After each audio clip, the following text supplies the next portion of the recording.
You're listening to Edwin Eisendrath's It's the Democracy, Stupid on WCPT 820. All right, everybody. Jim Santelle, who's joining me now, worked in the Justice Department when it was a place that honored the rule of law and thought about justice. He served as U.S. Attorney for the Eastern District of Wisconsin when Obama was president. He still lives in that great state and hosts a podcast, Amicus, a law review, and he continues to practice law. Jim, welcome. Edwin, it is such a great honor and pleasure to be with you once again. Thank you for that wonderful introduction, and looking forward to our discussion to solve all the problems of our nation, right? Oh, well, we have about a half, 45 minutes maybe. We're not going to get anywhere near that. But why don't we start with, your friends over at the Supreme Court? So it seems like a good place to start. There's been a lot going on there. I even listened to the birthright citizenship case. Let's talk about that. Sure, absolutely. And so perhaps not a complete surprise, but it appears, as the headlines have read recently, that the Supreme Court is once again going to disappoint our president and probably tell him that he is wrong in interpreting the 14th Amendment as he has been interpreting it at least since January 20th of last year. A very interesting engagement, 2 hours.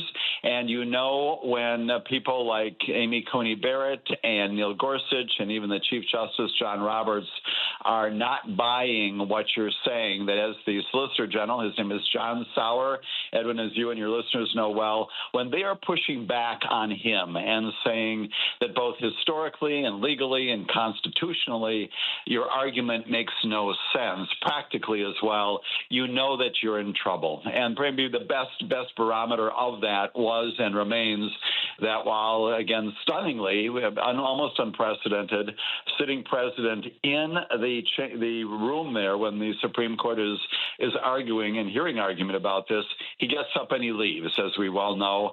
That is a sign that things are not going well. And again, the big takeaway from this otherwise very fascinating 2-hour oral argument before the Supreme Court was it appears that a majority of the Supreme Court is going to tell Donald Trump that, nope, if you are born here in America, you are a citizen. That's been the law for well over 100 years. Precedent says that, the law says that, and deal him another blow, as it did with the tariffs matter as well. That's big news. That is big news, not only because of the way the Supreme Court is approaching this, but because maybe, just maybe, the Supreme Court is beginning to recognize that just saying yes to everything the president wants is not a good way to proceed. Yeah, I thought it was really interesting. I learned a lot from listening to this. The amendment the word domicile does not appear in the in the amendment to the Constitution, right? But they spent the whole time arguing over what that meant. And, it was a sort of fascinating legal trivia and legal arguments. But you're right, almost nobody was buying it. Although I bet you Justice Alito is going to buy it. I don't think it's going to be unanimous, which is kind of shocking. Right. Yeah, it is shocking, especially since, we've got this case from the Supreme Court in the late 19th century that is very unequivocal about this. The word domicile takes a huge stage during the course of this 2-hour argument, and one might think that that's what this is going to turn on in the end, not to be silly about this, but I almost think that people like Amy Coney Barrett and even the Chief Justice, when he looks at the Solicitor General and says, yes, the Constitution is still real. Some of the facts of this and the history of this may be old. They're almost playing with him. They're just trying to explore whether or not there is anything there. For your listeners, for you, for me, for everyone else, again, an interesting law school examination here, but in the end, probably a fairly clear statement about what the 14th Amendment means. And to go get a little wonky on that, just this notion that the language in the 14th Amendment says subject to the jurisdiction of the United States. That subject to the jurisdiction language does not, in fact, carve out an exception to the citizenship citizenship that goes along with somebody who's born here in America. And again, Yeah. a lot of discussion also about a thing called birth tourism. And again, the Chief Justice says, yeah, we appreciate that, Mr. Solicitor General. You would recognize that particular events or a series of events as it happens around the world, not at all relevant to the issue that we've got to decide. Yeah. And yet John Sauer thinks this is the key to all of this, and the Supreme Court Chief Justice shuts him down. Telling, very telling. I was happy what I heard, but I remember, and I just want to raise this with you, that the very last time, and it was only, a year and a half, maybe 2 years ago, that the court looked at the 14th Amendment, it was to tell Colorado that notwithstanding that they found that Donald Trump had sworn an oath to protect the Constitution, he had incited an insurrection and wasn't, by the very same amendment, a different part of it, but by the same amendment, not eligible to be president of the United States. And the court sort of shockingly said, no, Congress has to actually enact laws about that. Right. Again, it was hopefully not. We don't have to invoke that too often, but I think that's exactly the right word, Edwin. It was a shocking result, even in sort of its peculiarity. All right, so now we've got to have the Congress to make those findings. That, as you said, courts, legitimate courts, the Supreme Court in Colorado had made that finding. It came in the wake of trials and evidence and witnesses and documents and presentations there. And the Supreme Court says no, only the legislature can do that. Again, not without the strong dissenting voices of some members of the Supreme Court. Right. But to your other question, where does that come from, right? And maybe we haven't had to address hugely the invocation of who can and cannot run for office. Thankfully, because insurrections are not that frequent, but we had one, or at least an attempted insurrection. Again, a very peculiar result by the Supreme Court. And again, maybe, just maybe in the wake of that, certainly the July 4th of 2024 decision granting a president, any president, immunities for certain crimes committed in office, maybe, just maybe, John Roberts and maybe Amy Coney Barrett, maybe to some extent, Neil Gorsuch and Brett Kavanaugh are beginning to think that maybe this is too much, and we need to at least reassert some sense of constitutional rightness. Sure. They're getting ready to clamp down on the next president who won't be a Republican. But, but we'll see. Right. We'll see. Right. And you know what? I'm all for the rule of law no matter who's in the White House. And a president who can do anything he wants is a bad president no matter what party they come from. Right. Absolutely. Absolutely. You just don't, you want to have checks and balances to say the things, again, that all of us, including your listeners, know about. That's basic civics. You want these things to apply across the board. You know, the Supreme Court, as you and I have chatted before, also invokes this major questions doctrine when it wants to. It basically shuts down Joe Biden when he wants to ensure that we're all safe and secure in the midst of the COVID epidemic by having businesses of more than 100 certify that their employees have either been vaccinated or they're otherwise monitoring that. And the Supreme Court says, no, that's too big, that's too new, you can't do it. Environmental things, the same sorts of things.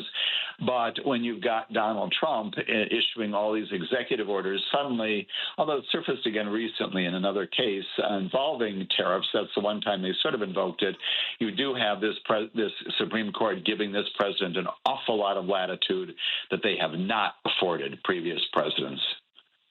Well, Jim, raising the major questions doctrine is going to get me to a place I didn't want to go, but I'm here. So let's. The biggest, one of the biggest jobs of the Supreme Court in a complicated country like ours is to make sure that across the enterprise of law in America, we know what the law is. Yes. So that judges can, right, so that across the country, people can be treated fairly, so that judges know what the law is, that lawyers know what the law is. The simple tariffs case where they decided, yeah, you know what, of course the president doesn't get to tax everybody. That belongs to Congress. It should have been a very quick decision, but it wasn't, because they spent so much time trying to explain to America what this brand new doctrine of theirs, the major questions doctrine, is. And it's clear they don't agree with themselves.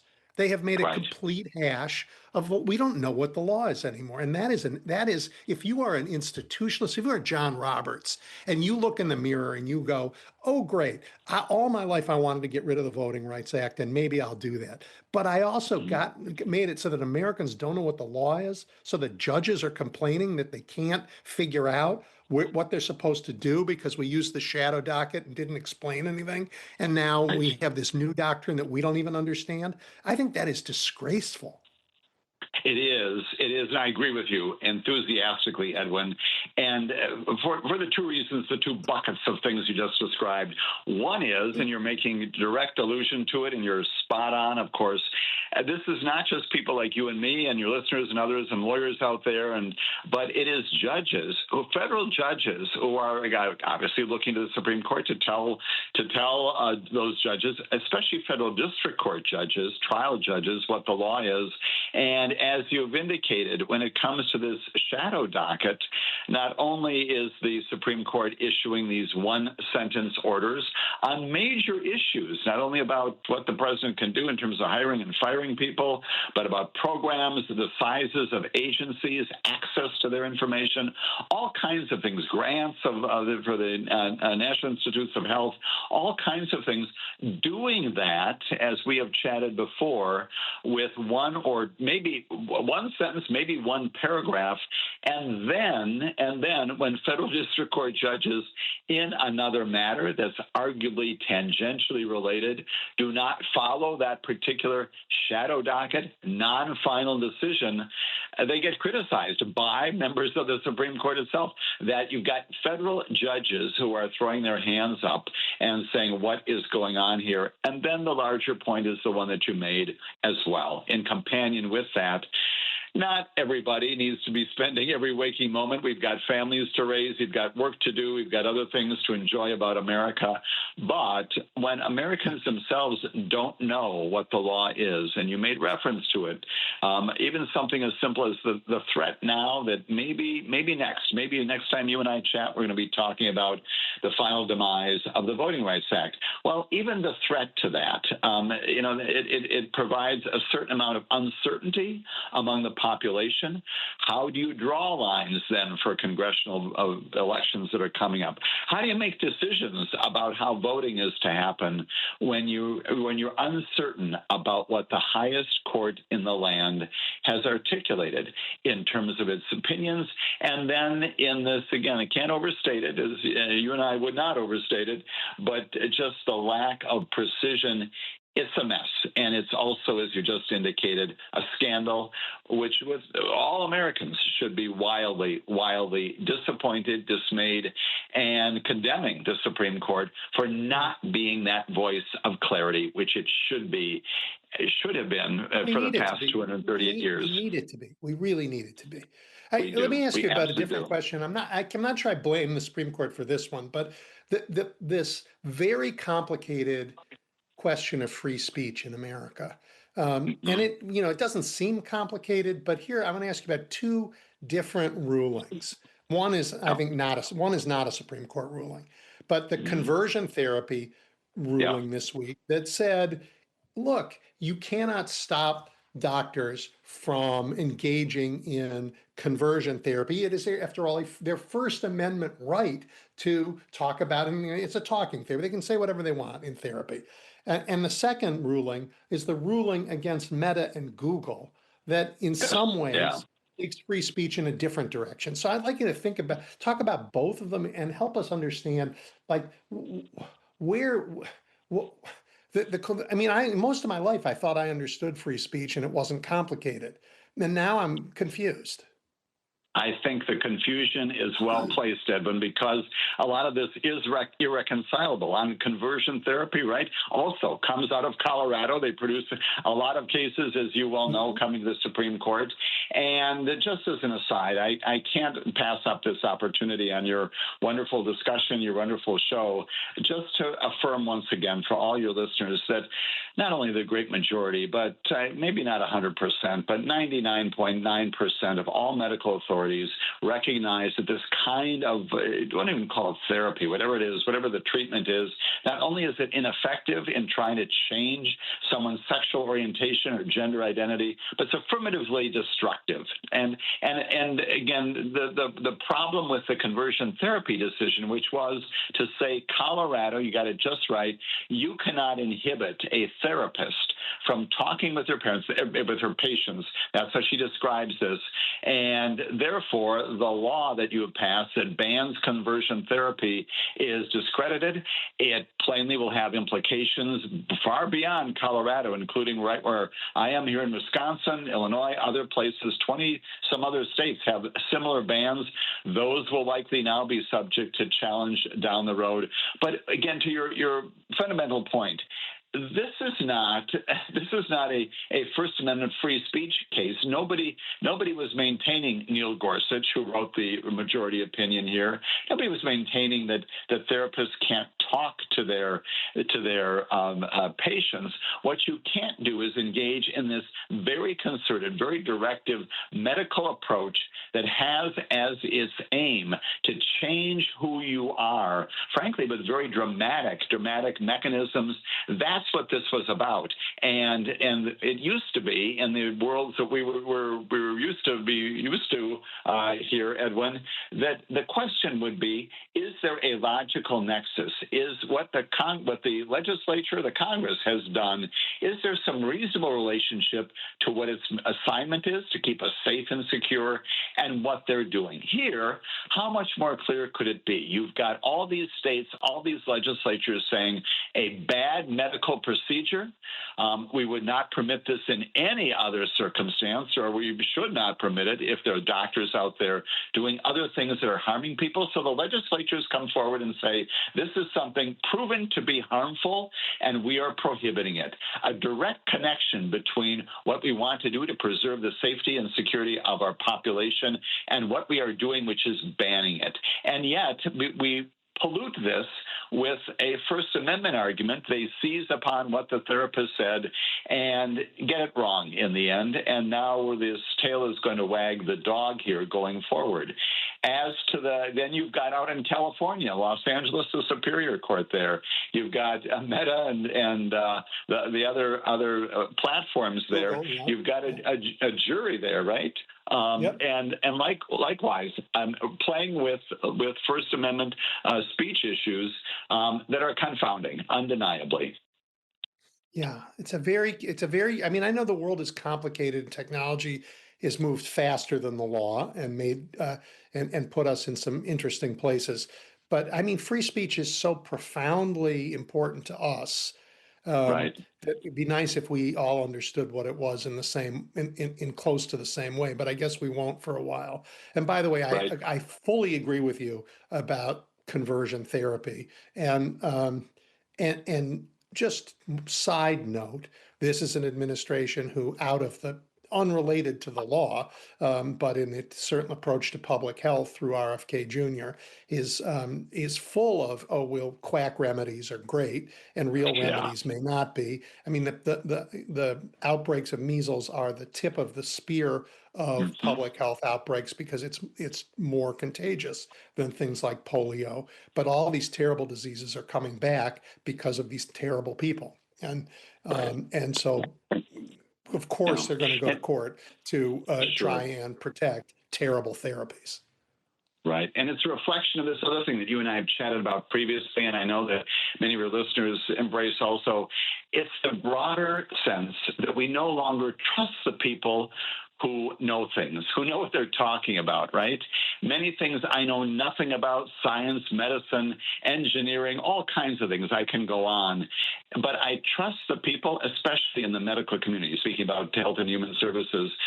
Yes, the old CDC, if you will, right, and other National Institutes of Health, populated by people who have gone to medical school, who are experienced, and are, again, doing their very best, maybe not getting it right initially all the time, but wrestling mightily with it. And in the end, doing the right thing, we no longer trust them in America. And this kind of derision that has now been sanctioned by many, many portions of our government, including some courts out there that say, well, yes, that's the scientist, that's the expert, Mr. Santelle, but my gut tells me that that's wrong. And that is a very dangerous thing for the life and quite literally the lives of Americans. Here in Wisconsin, we've got outbreaks too of measles. They're in Milwaukee, they're upstate Wisconsin, they're in the county that I live in. And I asked my sister, who's a medical doctor, are my immunities, are they still in place? And why is that happening in 2026 is because we don't trust the people who know what they're talking about. We have lived a much better life in the 20th century, 21st century because of medicine. And apparently in many sectors, we don't want to do that anymore. Now being embraced by government and by some courts, including the Supreme Court, again, getting rid of this notion of reliance upon agency officials and agency experts. It is very troubling. And in that area, like others, people may die as a result of it. The stakes could not be higher. Yep. Jim, I agree with you. I want to say it differently because I don't think the problem is that we don't trust experts. I think the problem is that Donald Trump is the president and he has decided that he's going to play on our our skepticism and do terrible things. Because you know what, we didn't trust or distrust science anymore 3 years ago, and yet we weren't here. The difference is that he's president. Yeah. He's president, and he sanctions that, right? If you are now out there doubting what your medical doctor says or anyone else in a position of responsibility and expertise, Donald Trump, like so many other things he does, he gives you permission to do that. I agree with you entirely. He wants you to. He wants to be the only source of truth in the world. Yeah. All right, let's turn from the courts to a place you're very familiar with, the Justice Department. And Pam Bondi. We were talking, as we talked about the courts, about what the law is, but in Pam Bondi's hands, we have to talk about like who the law applies to, because her view is it applies to thee, but not to me. Right, exactly. And when it comes to redefining, I'm so glad you identified that issue, Edwin. When it comes to defining how we apply, I mean, we can have differences in interpretation. That's why we've got trials. That's why we've got appellate courts. And that's why we've got even Supreme Court arguments of this past week. We can disagree, and ultimately some judge or judges are going to tell us what the law is, but it's that application of the law. And I begin, I think, at the core of this. She's issued memorandums, and we'll see if Todd Blanche, now the acting Attorney General, changes this. He probably won't. The core of the problem with the Department of Justice has been this radical change about who they serve.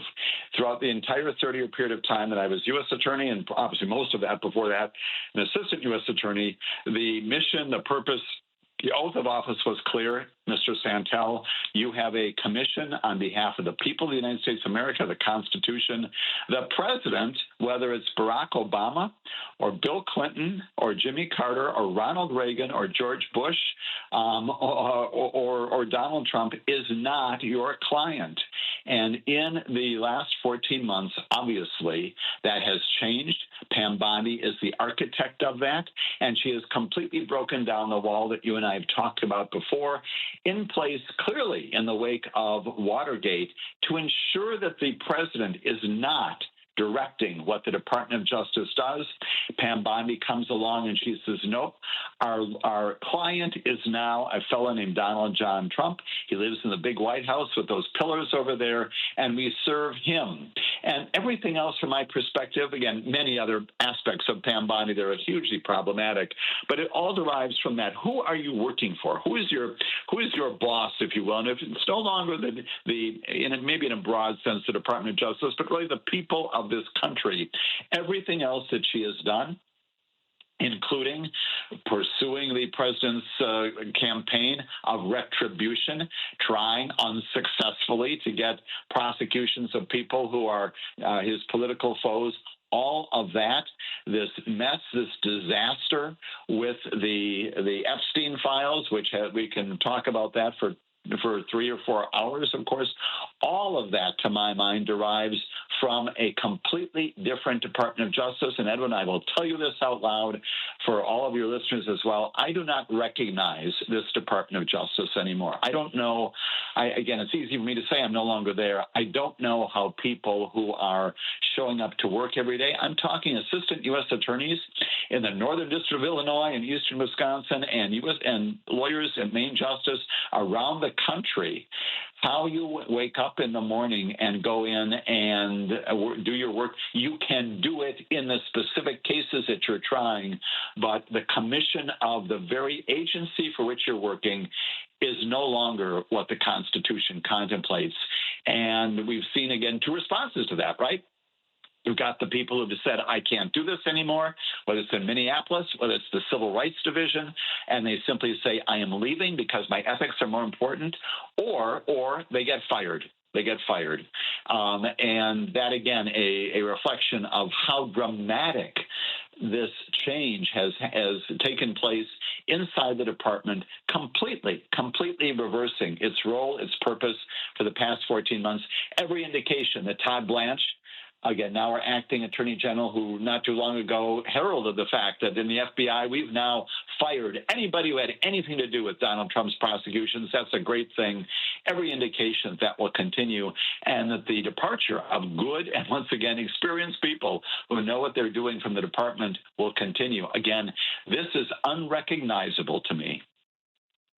The Department of Justice kept us safer. It did a lot of things. I mean, it preserved rights. It had a civil rights division that they have now turned upside down. I can't. It's so disappointing. I can't even talk about it.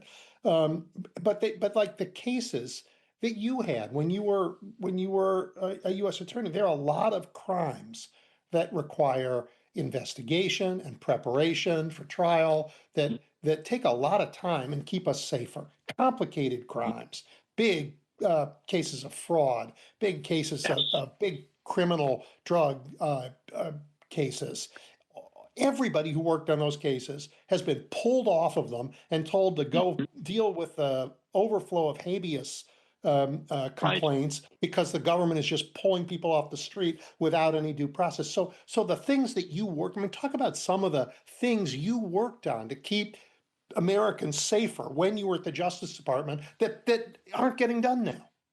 Absolutely. And you listed many of them. Let's start at the Civil Rights Division, basically decimated, again, at the hands of, again, a presidentially appointed, Senate-confirmed Assistant Attorney General. She's brought in from California. She's also, for what it's worth, one of these people who thinks that Donald Trump did, in fact, win the election, all right, in 2020.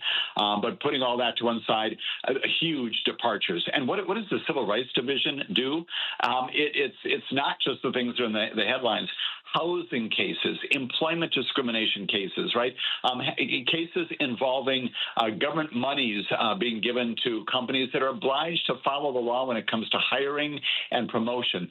Huge numbers of things. Policing, oversight of that, the special litigation section, all but gone. The Department of Justice shutting down all those major oversight actions in cities around the country to ensure that your local police are doing things well and doing things according to the way the Constitution, that is all gone. I can go on about the Civil Rights Division and the things it is no longer doing, in part, once again, because of departures of the people who did that routinely. And again, Edwin, cannot overstate what you just said. We're taking these very, very sophisticated people and having them either do reviews of Epstein files or, as you said, in the most overcrowded district now in the nation, dealing with all these habeas corpus petitions petitions, most of which probably need to be granted because we didn't think about that. That's the Civil Rights Division. But again, other things are not being attended to. When is the last time you heard about a major environmental case? And they're still out there around the edges, and some of them are being settled. But a major environmental case, whether it's in Chicago or Milwaukee or other places, that really addresses and needs to address a major problem, polluting our air, our water, our environment. What about, again, just the basic criminal cases that you talked about? We again, think a lot about the violent crime, and that certainly is at the top of the list. But we also have human trafficking, sex trafficking. You would think that with all of the focus upon the Epstein files these days, that someone would look around and say, well, wait a minute, what is the Department of Justice doing now to address international problems of that sort? And yes, every so often there is a case that percolates up. But that, again, the focus on the impact of crime upon human beings cannot be overstated. Problems involving international contraband and things being brought into our nation that, again, were part and parcel of what the government did. Now, this administration, in the interest of complete commercial freedom, if you will, a word I would really not describe as being what's going on here, says, no, we're not going to do those kinds of cases. You know, all these kinds of things, even tax cases, corporate cases, the easy approvals of these mergers that, again, would otherwise be subject inside the antitrust division, another part of the Department of Justice not being attended to. I can go on. And I think, Edwin, to your good question, I remember as an assistant U.S. attorney, not every one of those falls in that category of a magnanimous, huge a magnitude that's so huge in Milwaukee or other places, but many of them, some of them do. And when I think about the fact that that's no longer on the docket of this Department of Justice, I wonder about the short-term and then the long-term impact of not doing these cases, again, that make our communities better, even in the side of civil and criminal litigation. Right. So that I wanted you to do that, and thank you for doing that. So I want people to understand that it isn't the affirmatively terrible things. It isn't only the affirmatively terrible things this administration is doing. It is, we are so accustomed over the years to just, not talking about the good our government does, that it's hard to know what we have lost. And we've lost some incredible things. So today, instead of making sure that companies can hire the best employees out there, if you hire a black employee, you have to be prepared for the Justice Department to sue you to make you prove that you didn't discriminate against a white person when you hired a black person, right? This is the world we're in with this Justice Department. Right. And I'll tell you about one other thing about them. I want to talk to you specifically about the payout of to Mike Flynn. And then the January 6th are suing to be paid. And of course, Donald Trump suing to be paid. So Mike Flynn was convicted, right, of lying to the FBI. Yes. This is Donald Trump's first national security advisor, former General Mike Flynn.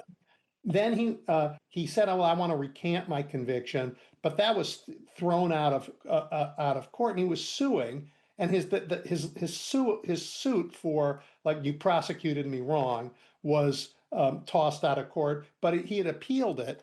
And then the Justice Department miraculously settled it and handed him a bag of cash. Right. It is stunning, and this is the other part of what the Department of Justice is doing. For in this instance, the other one that comes to mind, even as you described the Mike Flynn outrage, is the other thing they're doing in, again, many of these voting cases, other things involving policies in states that they do not like. The Department of Justice will end up suing an attorney general, say, for example, in Texas, Florida, who's plainly friendly to them. They filed a lawsuit challenging a state policy by the legislature, and the attorney general turns around, settles it, and says, yes, that is wrong. We're going to rescind that, and that too is a misuse of the system. As to Mike Flynn, I shake my head and scratch my head in abject disbelief, and it goes back to this notion, Edwin, that I think is afoot now in the Department of Justice. We can do it not because it's anywhere near right, not because there's historical precedent precedent for it, not because there's something justice related to it, but just because we can. And we want to rewrite history. Michael Flynn is a great example of that. Look down the road. People are writing their theses about this in 20 years or so will say, well, in the end, the Department of Justice apparently acknowledged that the prosecutions of him were unfounded, and he got money for it. It was compensated. We are planning and we are rewriting history. The big one, of course, which is the first thing you mentioned, the January 6th insurrectionists. Not only the pardons, but again, the resurrection of their legitimacy. I suspect that many of them are in Chicago, other places, as ICE agents now, which is another horrific way of dealing with law enforcement. But we have turned, or attempting to turn, all of that around. And that's why I applaud you and others who continue to say, no. January 6th was an attempt to overthrow the government and to overthrow what our basic approaches to elections and voting are. Let us never forget that, and that there was violence. This was not, as one of my senior senator has said, this was not a calm event. This was not tourists. These were people who were trying to overthrow the government. This administration plainly trying to rewrite that very story as well. And again, put their hands in your pocket and mine to pay them off, to say, right. oh, great, we can sue and pay you for having tried to tear down the United States government. I'm so mad about that. Oh, I'm so mad about that. And Donald himself suing the government for $10 billion. Yes, Wow. We'll get rid of all the people who have investigated you, who have prosecuted you. Again, grand juries who returned indictments against you, judges who sentenced you based upon the fact that there was a basis for doing so, upholding your criminal judgments. And now all of that, the message is all of that was fraud. All of that was wrong. This is a huge conspiracy. And now we are compensating you for the horrific thing that a prior administration, the government, did to you. We are so sorry. Please accept our apology. What a stunning, stunning thing to happen in the United States of America. Yeah, I'm hoping Jack Smith, the next attorney general, but Oh, absolutely. Right. And a little integrity would be nice, wouldn't it? Yes. Wow. Yeah, absolutely. And I think about someone brought in, again, doing everything right. There's a man of huge ethics. His appearances even on Capitol Hill, whether public or not, I know exactly how he behaved, which was with integrity and clarity, and telling us again that had those cases gone to trial, Mar-a-Lago documents and the insurrection case, and Donald Trump not been reelected president, right now, by this time, those cases would be either in trial or through trial. And the person named Donald John Trump would have not only a New York State conviction, but also almost certainly 2 federal convictions in our federal courts in Florida and then in Washington, D.C. Yes, he'd be living in federal housing he couldn't tear down. Right, exactly. Speaking of tearing down the White House, I want to stop for a minute because we've talked about some of the odd stuff from the Supreme Court and what's the horror show that's happened to the Justice Department. But the rule of law is holding courtesy of some remarkable work in lower courts. Remarkable work. And the case of you're done trying to destroy the White House until you get the kinds of approvals you have to get. It came from a Reagan appointed, I can't remember, George H.W. Bush appointed judge. But talk about some of the things the lower courts have done that keep you confident. Right. There are reasons for being confident about the future, and your listeners should know them as well. I do think, as an aside, grand juries, as you know well, Edwin, are also stepping up and saying, no, we're not doing what the government wants us to do when it comes to indicting these. Right? Amazing. They're out there. Like, who in America even knew they existed? And yet, right. When I teach and have to explain now who these people are, where do they come from? We always talk about grand jury indictments. Now we need to know they're doing that. They're saying no to U.S. attorneys when it comes to prosecuting the people who are Donald Trump's adversaries. And your other point is the big one. At the top of the list, the bastions, the safeguards for democracy, federal district court judges. You can identify many of them. There's Main Frimpong in Los Angeles who said, no, before you arrest people, you got to have reasonable suspicion, reasonable basis to do so. The Supreme Court stunningly overturns her, but her voice is important. Let's talk about James Boasberg, who is who used to be the chief judge in D.C., and he is the one who, again, I date the constitutional crisis in America, which we're now suffering under, from March 15th, the date that the government first began to lie to and to assemble with a federal judge telling him no or telling him we're not going to do this.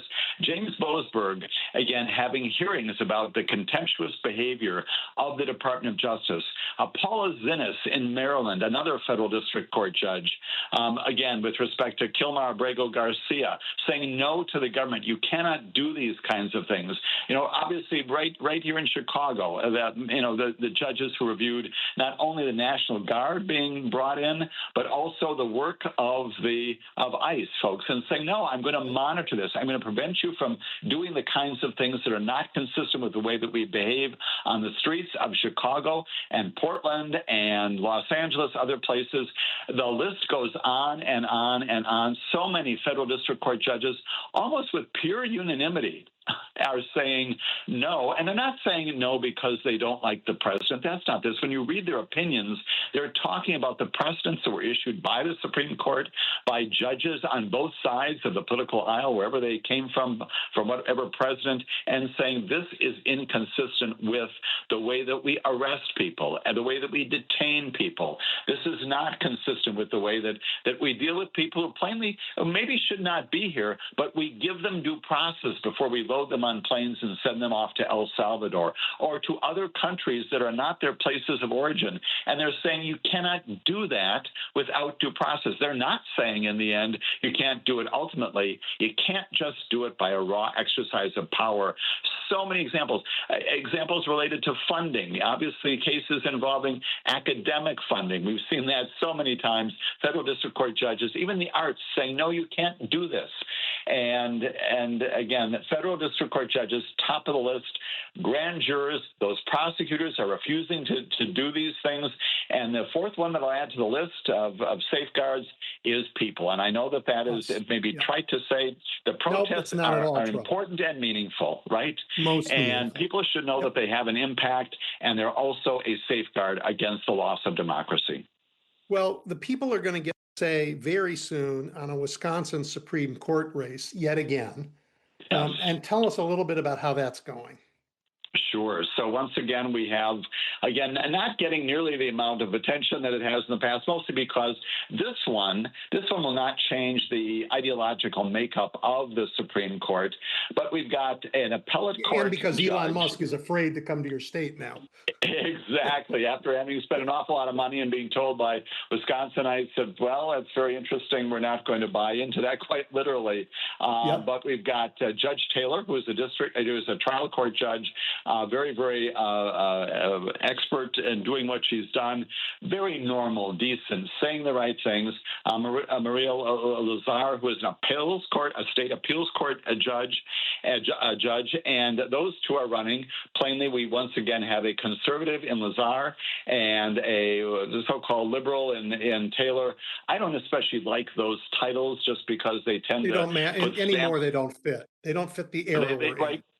Exactly. And so I recoil even when I see the candidates themselves kind of using those terms or their campaigns doing it. You want to look at the kind of person that they are. And yes, you want to look at the judges, the decisions that they made, and you want to listen hard to their debates, which we've had in Wisconsin, and again, showing a very different view about how you approach the law as an appeals court judge, as a trial court judge, as a Supreme Court justice.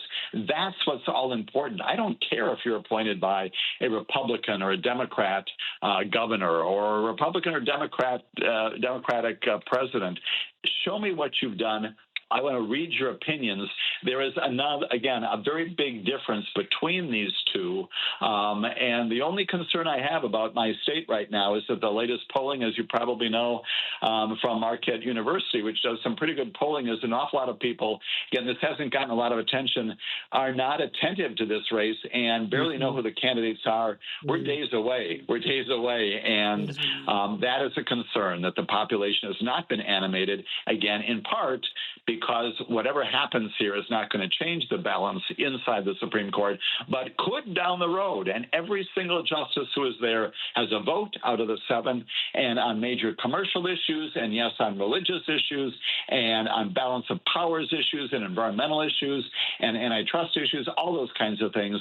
A 7-member Supreme Court has a huge impact. Yeah. Right, huge impact, and we cannot forget that. All right. Well, Jim, we've run out of time.